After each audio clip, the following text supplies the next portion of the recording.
كل يوم بنسمع عن طفل للأسف اتعرض للتحرش، بس للأسف لسه في أهالي لحد دلوقتي شايفين إن التربية الجنسية عيب أو مش مهمة أو حتى ما ينفعش نتكلم في الموضوع ده. طب إحنا كم مرة سمعنا عن طفل اتعرض لأذى وسكت؟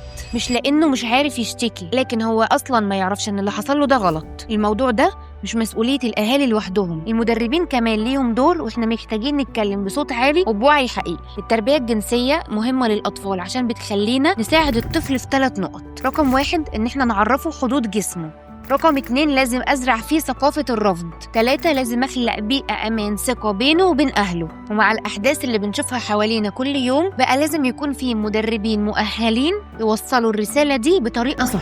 إحنا في إبداع جهزنا لك حقيبة تدريبية كاملة بتتكلم عن الموضوع ده، تقدر تساعدك في إن أنت تقدم ورش تدريبية للأهالي عشان توعيهم وتدربهم وتخليهم إزاي يعرفوا يحموا أطفالهم. اطلب حقيبتك التدريبية الآن من إبداع المتخصصة في التربية الجنسية، وخلي دورك في المجتمع واضح ومؤثر وحقيقي.